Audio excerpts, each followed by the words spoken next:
Remember last year in March when ITV stock went down by a lot and everyone thought it was now time for the company to go bust? Yeah, I didn't look at it that way, and this is what I did exactly to help me get the best price on this stock. ITV stock is basically what is known as, or rather at the time, is called an asset play. An asset play is when the value of the assets, the company's assets, is valued more than the company itself. I initially bought the stock in around September last year. I estimated at the time that the value of the assets was way more than the value of the company. The company is only 2 billion pounds, but the value of the assets themselves. So that's the TV productions, the studios, buildings, vehicles, everything. So all the assets minus liabilities. I estimated that those were valued at more than the value of the business itself. Funny thing, but it does happen. You know, the market is irrational sometimes. So this is exactly how I did it. I took net assets, which is total assets minus total liabilities. If the number is positive, it means the company's assets are valued more than the company's liabilities. So the assets are more than the liabilities. I found that ITV had about 954 million pounds. I then divided the 954 million pounds by the number of shares to find the assets per share. I then found that the assets per share was 0.24 pennies per share, while the share price was trading at 63 pennies per share. Subtracting those two, I found that you're paying about a 60% premium on the assets themselves. And now 63% premium is not too bad, considering that there's companies like Tesla, maybe the Apple and Netflix and the Amazons and other things, but you're paying like 300-400 times premium on the total assets per share, or maybe the net assets per share. This is a very small margin to pay for ITV. The funny thing with ITV is that it's so big that other companies like Netflix and other broadcasting companies actually go to ITV and say, oh, can you make this thing for us? Can you produce this program for us? So ITV actually produces these programs, although the property that itself belongs to the other companies. ITV is very good at producing programs. They have studios, they have all the equipment, they have a lot of stuff that helps them be efficient and be good at what they do. So with the broadcasting company, its property, or maybe one of its main product, is obviously its brands. So like ITV, its brands are going to be Love Island, I'm a Celebrity, Coronation Street, The Chase, all those popular shows. So these are actually what ITV relies on to make money. So to find out exactly how much I was paying for ITV's assets, or rather the intangibles, I took the intangibles per share, so the value of the intangibles from the balance sheet, a line from the balance sheet, and then I first divided by the number of shares to find the intangibles per share, and then I subtracted from the share price. The share price was 63 pennies per share. I subtracted 41 pennies per share of intangibles, and then found that the cost of my investment was going to be 22 pennies per share. 22 pennies per share makes it about a 35% premium on the intangibles, so the company's properties. What this means is that if the stock kept falling, so if it went further than 63 pennies per share, my cost of investment was going to be lower than 22 pennies per share.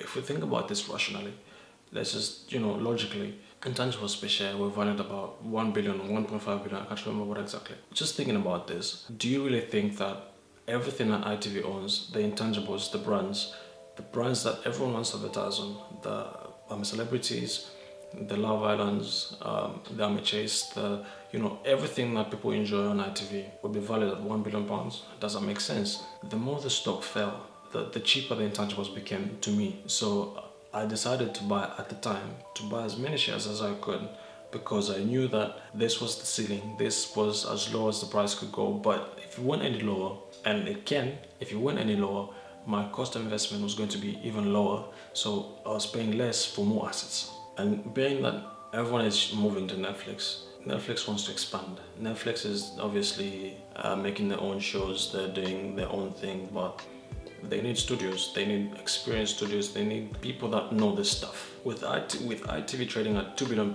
at the time, it was very attractive for any buyer, anywhere, to come in and just scoop the company up and integrate it into their production or whatever they want to do with it. So that's what attracted me to the stock.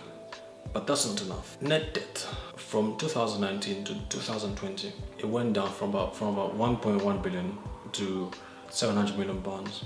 That never made it more attractive because it wasn't taking on more debt, which was going to dilute more assets. It was actually cutting down on the debt so that the assets become even more valuable. So it's not just about the debt reducing, it's now the debt has reduced and then the company has more assets, more valuable assets, that if you look closely, you do your research, you will know that these assets are actually valued more than the business itself. What makes this even impressive is that in 2020, everyone struggled. Every company struggled except maybe for some of the big ones that we've been relying on. But for most companies, most small companies and many large businesses actually struggled. But then for ITV to pay down debt from 1.1 billion to 700 million pounds is quite extraordinary.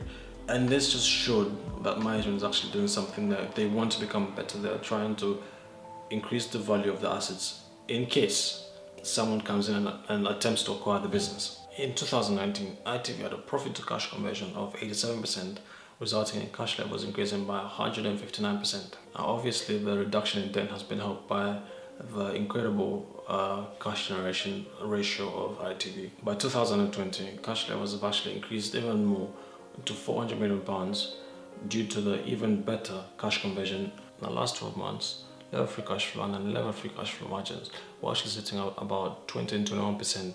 This is actually very important because level free cash flow and unlevered free cash flow is what the business is the cash that the business has after paying off everything, after paying off the debt and other things that it needs to pay off. I then proceeded to look at the insider trading, insider buying rather.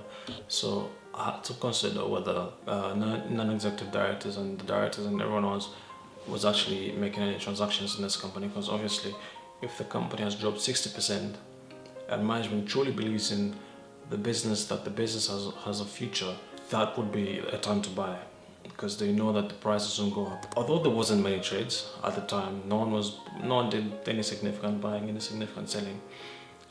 I found that one of them, I think, was Margaret Elwing. She increased her position by 66%, and that was very significant to me, because although it wasn't a lot of money, it was just like about 10,000 pounds, it wasn't like 300,000 or maybe 100,000. It made sense because she was actually increasing her position by that much, by 66%.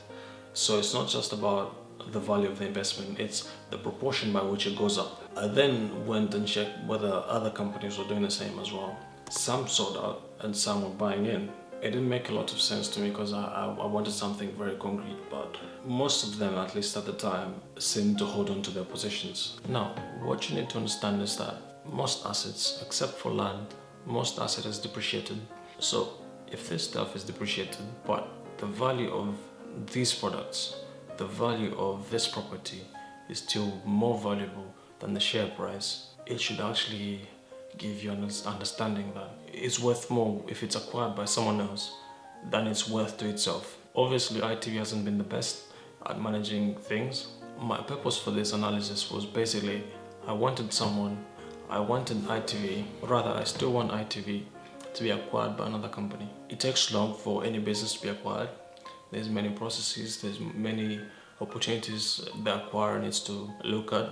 They need to value the business they intend to acquire, and then they also need to look at how best they can use those assets, those acquired assets. This is not easy.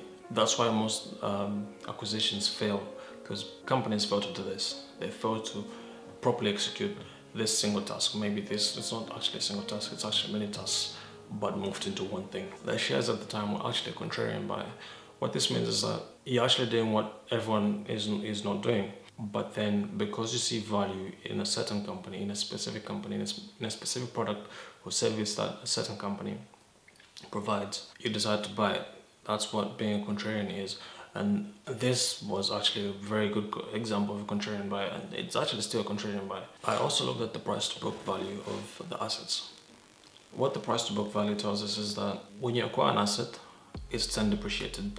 It then sits on the books for a certain value.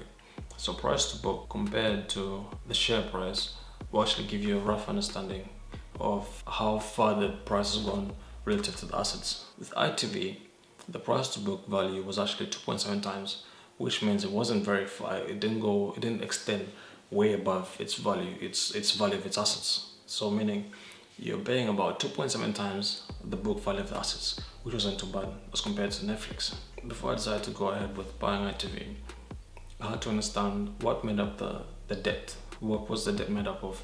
Was it bank debt? Maybe was it bonds or whatever the case is? But I found that the bank debt made up only 0.8%, so less than 1% of the total debt that ITV owed. This is very, very good because if a company has a lot of bank debt and then it starts struggling, it's actually fair game for the banks, because banks, banks are banks.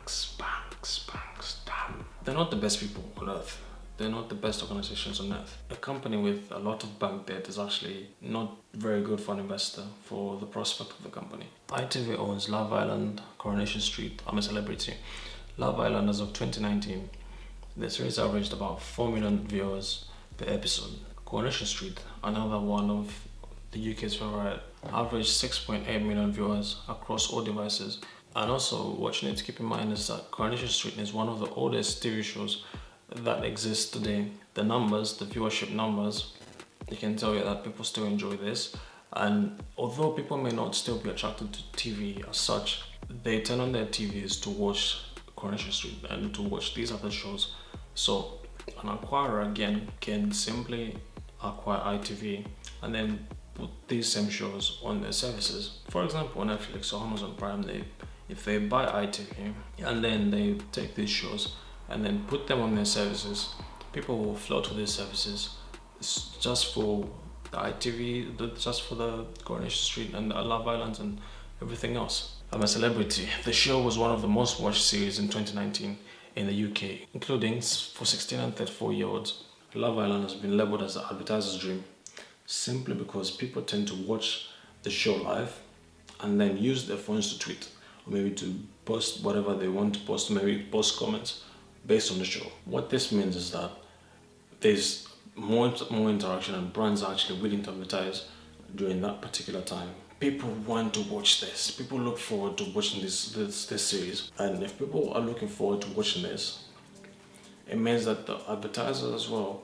will want to advertise at that particular time, and they want to make more money by putting this stuff in front of as many people as they can. A partnership between I Saw It First and Love Island exceeded sales by 60% month by month following the collaboration. In addition to this, I Saw It First saw a 250% increase in Instagram followers. In September, ITV was actually trading on 8 times PE, while Netflix was about 83 times price to earnings ratio. It's difficult to determine the exact value of a certain product. It's difficult to find the exact value of, say, how valuable is ITV, is Love Island to ITV, how valuable is I'm a Celebrity to ITV.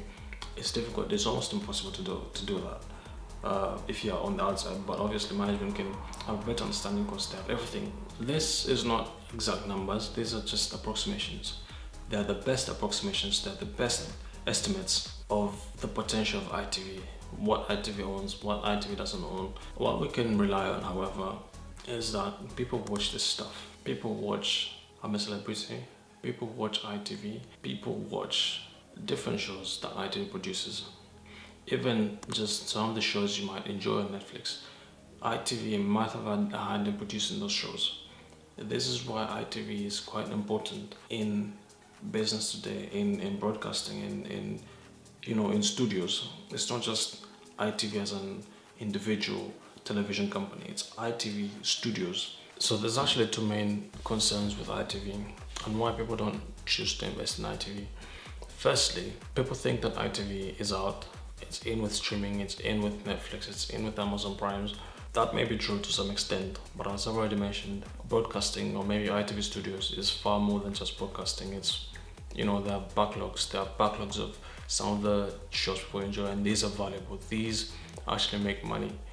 ITV can shut down for a certain period of time and there will still have a lot of backlogged content. The other thing, this is after I shared my analysis with my lecturer. He actually pointed out that he wasn't intending to invest in ITV because operating profit has continued to fall, and that my simple analysis, it was more of an opportunity to correct the market. So if I bought the shares, what he meant was, if I bought the shares at this time, the only profit that can be made is up to the point where the price actually catches up with the value of the assets. Although the price has gone up to some extent by 60% from the time I bought it, I now need to determine whether I need to sell out or I need to keep holding this until it's acquired. But then the problem with doing this is you don't really know who's going to acquire it and when, so you can be waiting for an indefinite time, or you can decide to sell this today or now when the market corrects itself, which from the look of things it seems to have done. Here's something I want you to look at. So this is basically the number of institutional holders at the moment, so public owners. So this is a number of companies. So this is the name of the company, and then the number of shares that they hold. You get the gist. This is a percentage change. I want you to focus on this number, the percentage change, and say maybe this part as well, maybe the history. So this is just showing the trend of the number of shares that they own. So if it's going up, it means that they own a lot more shares than it started. If it's going down, like in this case there, this means that the company is actually sold out. So Capital Research and Management has actually sold out of most of its stocks. So percentage change, this is actually very important. So this is sold out by 0.3%, but let's look at the big ones. What this means is that if it's a big change, it means that the management, or maybe managers of these investment vehicles, have seen potential in this, or maybe they know something that we don't know. They know something. Maybe someone might be in the works, an acquirer might be in the works, cooking up something. So this is actually jumping in. So this is from, when was the date? So it starts from November 2nd of November, 2020. And look at the change. So this column, look at the change. So this is a new investor. The investment, they bought about 27 million shares. Goldman Sachs, another 26 million from Lazard. These are both new investors. They've seen something in ITV. And this is possibly after I bought the shares. So I bought the shares in September when I saw that they were actually trading at a bargain, and these actually jumped in. HPOS sold out, so that's negative. This LGT increased by 8%, but anyway, I'll just point out the major increases. Goldman Sachs, again, they increased the number of shares by 72%. They also increased again, Standard Life increased by 21%. So people, large institutions are actually flowing into ITV. M&G Investments increased by 11%. People are actually flowing into ITV. There's something here. There's something, I might not know exactly what it is, but there's something. People see something, because the people that have sold out, just a few. And this is the only major sellout. So about 14%. Capital Research sold 14% of the number of shares that they own. Then State Street sold out 58%. But obviously these are minor things. We expect such. But there's been more flows. Goldman Sachs has been buying a lot more shares of ITV than they've sold out, including some other companies. So this is just one thing I wanted to point out. It might be that they want to correct the market, which is one of the many possibilities that we see in ITV, or they see that ITV is actually still undervalued. Let's see how it turns out. I will keep looking at this and keep monitoring who's in and who's out. But I'm sure, let's hope an acquirer is in the works, is actually thinking of something. But anyway, leave a comment if you think the company is going to get acquired. Maybe it will go bust as expected, or maybe there's a lot of money to be made. But anyway, let me know what you think about ITV. I would really appreciate it. And don't forget to check out the links below for the portfolio tracker I use and the broker that I use. If you enjoyed the video, please consider subscribing. I'll see you in the next one.